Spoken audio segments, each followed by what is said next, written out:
नमस्कार, आप देख रहे हैं रब्जी लाइव और मैं हूं आपके साथ मनीष।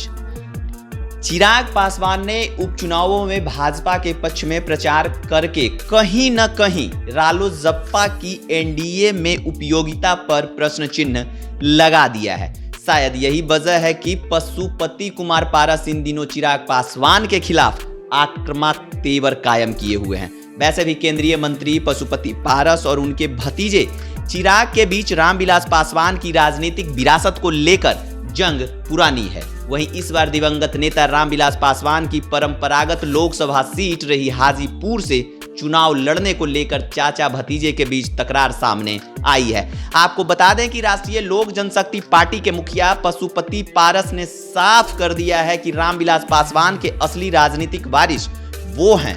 उन्होंने चिराग पासवान को नसीहत देते हुए कहा कि रामविलास पासवान के बेटे एवं लोजपा रामविलास के प्रमुख चिराग पासवान को हाजीपुर से लड़ने का कोई अधिकार नहीं है। यानी कि पशुपति पारस हाजीपुर सीट पर एक बार फिर दावा ठोक चुके हैं। आपको बता दें कि पशुपति पारस का यह तेवर तब देखने को मिला जब 2024 में होने वाले लोकसभा चुनाव में हाजीपुर सीट की दावेदारी के बारे में उनसे पूछा गया। इस पर उन्होंने कहा कि चिराग पासवान अभी जमुई से सांसद है और आगामी चुनाव में भी वे वहीं से लड़ेंगे। पशुपति पारस ने कहा कि वे हाजीपुर से कैसे चुनाव लड़ सकते हैं। उन्होंने कहा कि मैं यहां हाजीपुर का मौजूदा सांसद हूं और 2024 में भी इसी सीट से चुनाव लड़ूंगा।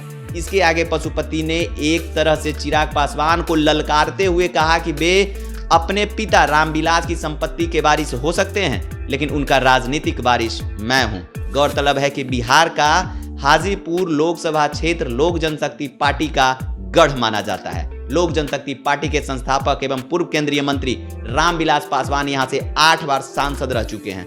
2014 में भी रामविलास पासवान ही हाजीपुर से सांसद चुने गए थे। हालांकि 2019 के चुनाव में उन्होंने लोकसभा चुनाव नहीं लड़ने का फैसला लिया था और हाजीपुर से उनके भाई पशुपति पारस को टिकट दिया गया।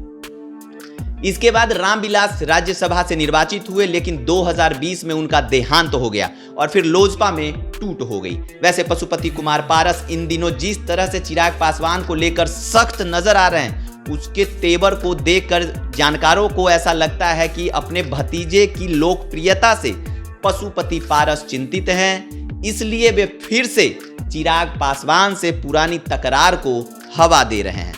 वैसे पशुपति पारस ने जिस तरह से खुद को रामविलास पासवान का असली राजनीतिक उत्तराधिकारी कहा है, इसको सुनकर चिराग खेमे में आक्रोश हो सकता है और आने वाले समय में इस मुद्दे पर पशुपति और चिराग के बीच फिर से वार पलटवार देखने को मिल सकता है।